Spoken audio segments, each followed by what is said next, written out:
এই এই গাছ লাগানোর পরে পুরো জমি ভালো করে চাষ করে 6 ফুট বাই 6 ফুট চারপাশে 6 ফুট দিয়ে গাছটা লাগানো হয়েছে। লাগানোর পরেই আমি সার দিছি। গাছ যখন বেঁচে গেছে আচ্ছা, তখন চারপাশে একটু একটু একটু করে সার দিছি, কিন্তু তার আগে জমিটা প্রস্তুত করে নিছি। গাছের ডাল যখন একটু বাড়িছে তখনই তার ডালটা কাটিয়ে দিছি। ডালটা কাটিয়ে দিলে হয় কি গাছটা ঝাঁকড়া যায়। তো ঝাঁকড়ায় যাওয়ার পরে প্রায় 6 মাস পরে আমার কিছু কিছু ফল আসা শুরু করলো। 6, 7, 8 মাস 9 মাসে আমি বেশ কিছু ফল বিক্রি করলাম।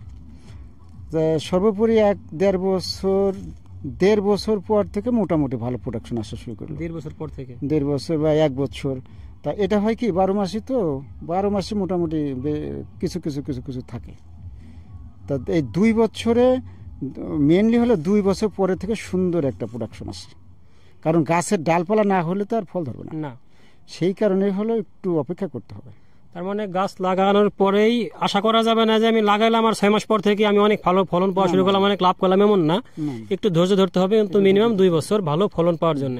তবে ধৈর্যশীল হতে হবে, যে আপনি আজই লাগালেন কালকে যে অনেক কিছু আপনাকে দিয়ে দেবে, আল্লাহ পাক অনেক কিছু দিয়ে দেবে এমন কোনো কিছু না।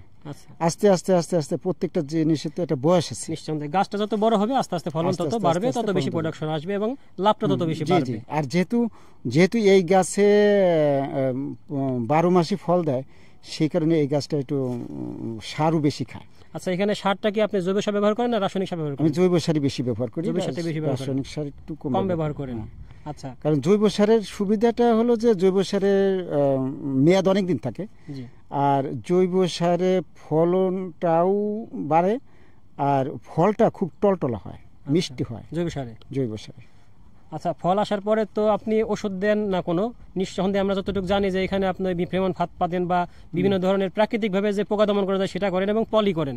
জি জি জি, তা আমাদেরকে একটু দেখান কিভাবে পলি করেন আর কি কি ফাঁদ পাতেন পোকা টোকা মারার জন্য, এগুলো আমাদেরকে একটু দেখান। যে এইখানে ফুল আসতেছে, আবার এইখানে আর একটা গ্রেড আছে, এই যে দেখেন, এটা এখন বাঁধার সময় হয়ে গেছে। আচ্ছা, হ্যাঁ। আর এই গাছগুলো আপনি যত কাটবেন তত ফুল বেশি আসবে, যত কাটা যাবে তত ফুল বেশি আসবে, তার মানে গাছ বড় হওয়ার দরকার নাই, দরকার হলো যত বেশি ডালপালা ছড়াবে তত বেশি গাছের ফলনের জন্য ভালো। একটা গাছ যখন আপনি কেটে দিবেন তখন সেই গাছ থেকে আবার 2টো গুলি হবে। গাছটা যখন একেবারে ঝাঁকড়ে যাবে তখন প্রোডাকশনের পরিমাণ বেশি হবে। আর গাছ যদি আপনি না কাটেন সেটা ফলও হবে না, আর লম্বা হয়ে উঠে যাবে, তার কোনো ডালপালা হবে না। আচ্ছা, আর ডালপালা না হলে আপনার প্রোডাকশন আসবে না। তার মানে মূল বিষয় আমরা যা বুঝলাম যে গাছ একটু ডালপালা ছাড়লেই আবার মাথা কেটে দেওয়া লাগবে, যত মাথা কাটা যাবে তত বেশি ডালপালা ছাড়বে তত বেশি প্রোডাকশন বাড়বে। জি জি জি জি। আরেকটা জিনিস হলো যে ভিতরে যে মরা ডালগুলা, এই মরা ডালগুলো কেটে রাখতে হবে। একটু দেখান এদিকে, দেখেন আলো বাতাস সবসময় ভিতরে ঢুকে। আলো বাতাস যত ঢুকবে, গাছ যত ফাঁকা থাকবে, তত ফলন বেশি হবে, ফলন বেশি হয়।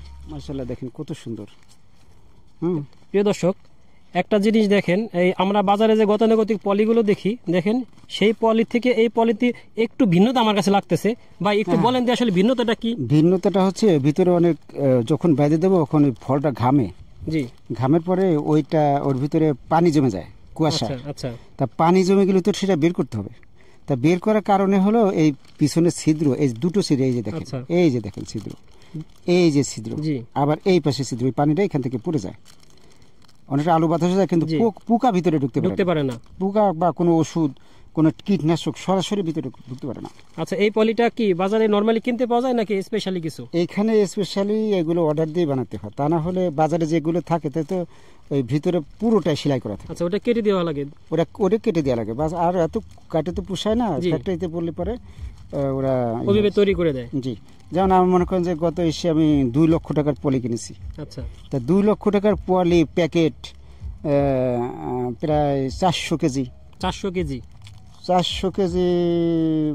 কেজি, ওইটা তো আর আপনার কাটে পোষাবে না। আচ্ছা, জি, অবশ্যই তো অবশ্যই, হাজার লাখ পিস, তাহলে তো কাটে পোষাবে না। সেই কারণে ওই অর্ডার দিলে পরে ওরা ওদের মতো করে বানায় দেয়।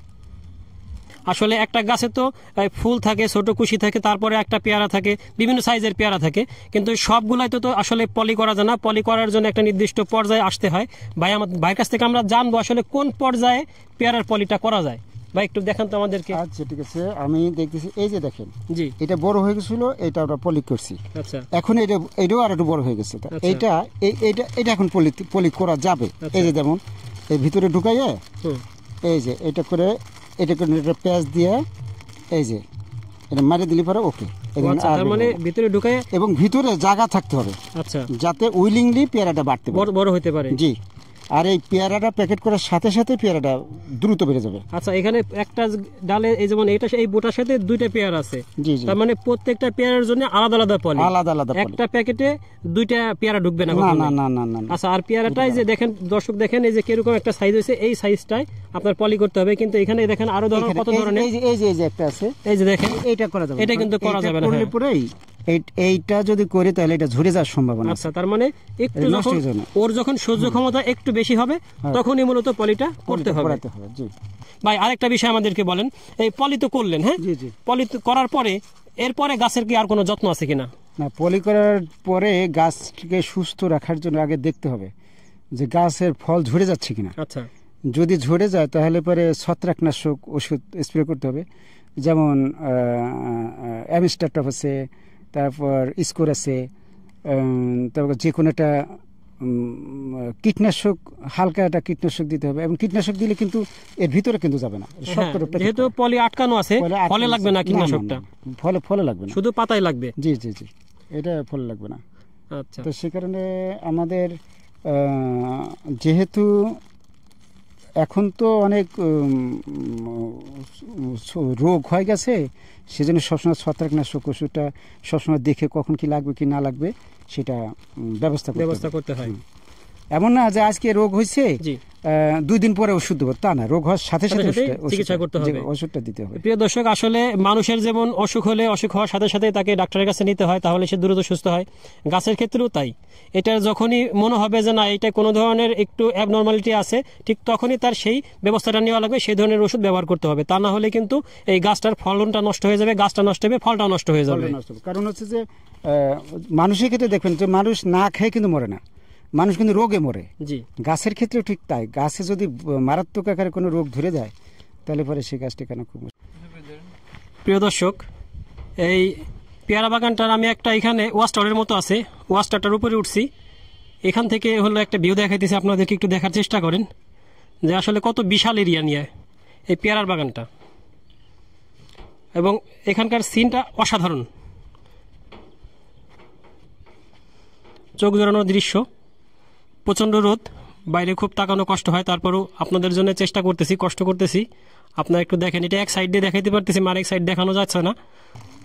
প্রিয় দর্শক, আমরা এখন ভাইয়ের কাছ থেকে দেখবো যে আসলে পলি তো করলো, এখন কোন পর্যায়ে গেলে এই গাছ থেকে সে পেয়ারাটা ছিঁড়ে বাজারে বাজারজাত করার জন্য।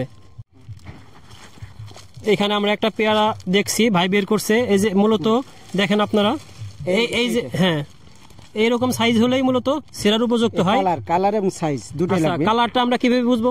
এই যে কালার দেখেন, সাদা সাদা কালার হয়ে গেছে। আচ্ছা, পেয়ারাটা মূলত সবুজ থাকে, কিন্তু যখন কালারটা সাদা সাদা হবে, একটু সাদা হবে, তখন এটা সেরার উপযুক্ত হবে। প্রিয় দর্শক দেখেন, আসলে এটা আমাদের অনেকেরই অজানা, কিন্তু এটা যখন একটু সাদা সাদা হবে তখনই সেরার উপযুক্ত হবে। এটা হয়তো একটু বড় হতে পারে, একটু ছোট হতে পারে, কারণ সব পেয়ারা একই ধরনের হবে না, একটু কম বেশি হবে, ছোট। প্রিয় দর্শক, এখন আমরা ভাইয়ের কাছ থেকে দেখবো ভাই কিছু প্রাকৃতিক উপায়ে এখানে পোকামাকড় দমন করে সেই ব্যবস্থা সম্পর্কে। আমরা দেখছি যে ভাই গাছে পলি করছে। আসলে পলি করলে একটা বড় সুবিধা যে বাইরের যে পোকামাকড় গুলা থাকে ওইগুলা পেয়ারাটাকে কাটতে পারে না, পেয়ারাকে নষ্ট করতে পারে না। তারপরেও কিছু পোকা থাকে যেগুলো বেশি মারাত্মক, দেখা যায় গাছের পাতা কেটে ফেলে, ডগা কেটে ফেলে, যখন গাছটার ক্ষতি হয়। সেই ক্ষেত্রে ভাই আরো কিছু ব্যবস্থা গ্রহণ করে। ভাই এখানে দেখতেছি একটা ব্যবস্থা, এখানে একটা এই জার ঝোলাই রাখছে। ভাই এই আসলে জারটার ভিতরে কিভাবে পোকা মরে আমি তো কিছু বুঝতেছি না। ওইটা হলো সেক্স ফেরামন বার আর কি। এই সেক্স ফেরামন বারটাতে মহিলা পোকা হলে বেশি ক্ষতি করে। এই মহিলা পোকাগুলো এর সাথে এসে স্পর্শ করলে সে মারা যাবে। আচ্ছা, এই যে ভিতরে যে কেমিক্যালটা দিবেন, এই যে কেমিক্যাল, এই যে দেখেন, এই যে কেমিক্যালটা জি হ্যাঁ, এইটা এই যে এইটার সাথে কোনো পোকা এসে মাছি পোকা যেটাকে বলে, জি জি আসে লাগলে সেটা মারা যাবে। তার মানে বোঝা যায় যে এবং এর গন্ধে সে পোকা সব চলে আসবে। আচ্ছা, তার মানে এটা এমন একটা কেমিক্যাল যে এইটার যে একটা সেন্ট, ওই সেন্টে যে পোকাগুলা থাকে, পোকাগুলার একটা আকর্ষণ করে, এটাকে একেবারে চলে আসে। আকর্ষণ করার জন্য এটা এই ভিতরে এসে টাচ করার সাথে সাথে মরে এখানে পড়ে থাকবে। এটা আসলে আজব একটা প্রাকৃতিক উপায়। এই বাগানে আপনার রাসায়নিক বিষ, যেটাকে বলে আমরা বিষ ব্যবহার করতে হবে না, বিভিন্ন ধরনের এই প্রাকৃতিকভাবে পোকা মারা যাবে এই গন্ধে। আশ্চর্য একটা বিষয় প্রিয় দর্শক। এই ভাই আসলে অত্যন্ত ভালো মনের একজন মানুষ, কারণ ভাইয়ের সাথে আমাদের একটা দোকানে পরিচয় হয়েছে। সেই দোকানের পরিচয় থেকে ভাইয়ের সাথে গল্প করতে করতে ভাই আমাদের সাথে অনেক গল্প করছে। সেই গল্প থেকে আজকে তার সাথে তার এই বাগানে আসা আমাদের, তাকে আমরা হয়তো এই 4-5 দিন আগে চিন্তা মনে ওইভাবে, কিন্তু তাকে আমরা এই একদিনের পরিচয় এত আন্তরিকতার সাথে ভাইয়ের কাছে চলে আসছি। সে অত্যন্ত বড় মনে ভালো মনের একজন মানুষ। আসলে ভালো মনের মানুষ না হলে এই শিক্ষকতার পাশাপাশি এত সুন্দর একটা কাজ আসলে করা সম্ভব হয় না। এটা আসলে খুব একটা ভালো মনের এবং ভালো মানুষের হতে হয়, তাহলে এগুলা সম্ভব। আমরা আসছিলাম এই জাকির ভাইয়ের পেয়ারা বাগানে।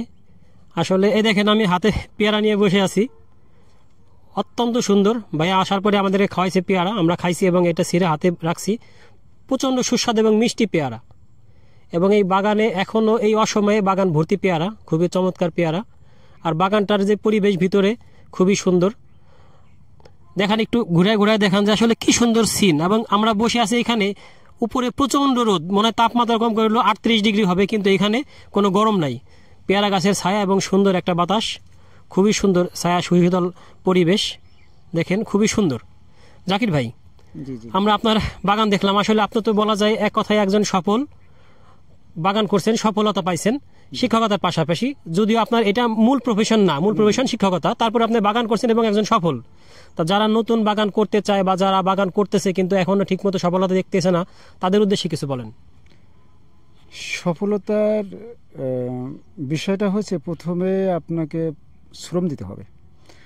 গাছ কি চায়, গাছ কি সার চায় না ওষুধ চায়, সেই ব্যাপারে আপনাকে দেখতে হবে।